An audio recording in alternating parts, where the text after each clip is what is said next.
But after I potted that, I felt calm all the way through it. As you say, the last red on the side rail was a tricky one, but I probably played the white where you'd probably want it ball in hand, All I had to do was just drop it in. 4 times you've stood in that arena as champion of the world, Mark. How did that reaction compare when you made that moment of history tonight? Oh, incredible, I'd done one in whatever tournament it was. No, it wasn't 147. I played really well against Marco a few years ago in a session and made a really good break, and apparently the crowd went ballistic and I walked out the arena and didn't really get to enjoy it. So this time I made sure I stayed in, and the atmosphere when I potted that final black was electric, and it was nice to sort of give them a bit of banter back to keep them cheering. And that composure, by the way, speaks to the fact that Mark Selby had then won the following frame afterwards, with all that adrenaline coursing through his system. And so officially, the notable 9, the noble 9, the naughty 9 that I was told was too bad, become the terrific 10. The 147 club at the Crucible 40 years after the very first one in 1980. The grinder, Cliff Thorburn, who's out and about in Sheffield, by the way, did it way back when, and Mark Selby, the first ever one in a final. Well, it's very much the morning after the night before, and Rachel's lucky enough to be down on the floor now.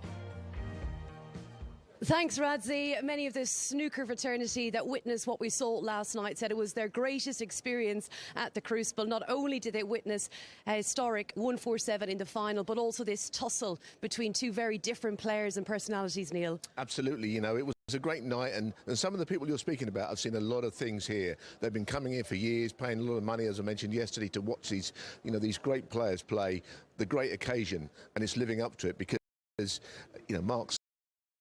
Mark Selby came back so powerfully last night. It was terrific to see. It was brilliant, and actually the first session we had a lot of "come on, Luca." Yeah. Did Mark Selby maybe win some of those neutrals back, do you think, with that 147 and that different style of snooker? I think so, because Luca beat Ronnie O'Sullivan, who's a lot of people's favourite, and a lot of people have latched on to Luca now, and at the start of the final he got an even bigger ovation, to be fair. A lot of people like the way he plays, they like his style, you know what I mean? But with Mark Selby, I saw him walking away 6-2 down, very disappointed, very tired yesterday afternoon. He's always very friendly to everyone, but he wasn't saying much, and he basically, I think he was working out that was not going to win, right? He's had to go out and play the real game that he can play. The 147 was just something else. He absolutely won everyone over with that.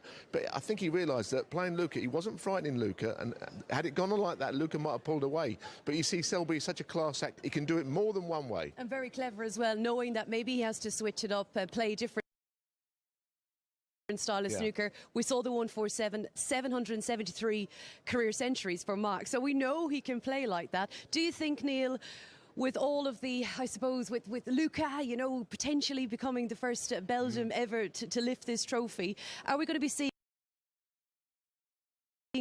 perhaps the greatest final ever? Well, look, I think that we're halfway there for sure, because even the 85 final, I hope Dennis is not listening anywhere, but the 85 final, the first day wasn't great. It ended up an incredible match. The Judd Trump win against John Higgins was as high a standard as what we've seen. Interestingly, there's one frame in it. It's only ever been like that once before, when Bingham beat Murphy in 2015, because the format's changed. It's never been one frame in it before. People almost forget that Luca's still in front. Last night there was this school of thought, Rachel wasn't there, that, here comes Selby. But he leads overnight in a world final, and he'd never won a match here before. Incredible. Yeah, absolutely incredible. Just spoke to Brendan Moore, obviously a magical moment for him, his final ever appearance refereeing here at the Crucible, and indeed in snooker. Yeah. And I said that was a magical moment for you, obviously. And he said the only thing that would top it now is a decider. Well, it could happen. And, Brendan's been a big part of snooker for many years. I wish him well in his future, and he is lucky to be involved in such a great final. We're lucky to have had him, and I think we're all in this together, aren't we? We're all looking forward to what's going to be potentially something very special, whoever wins. Aren't we all so lucky?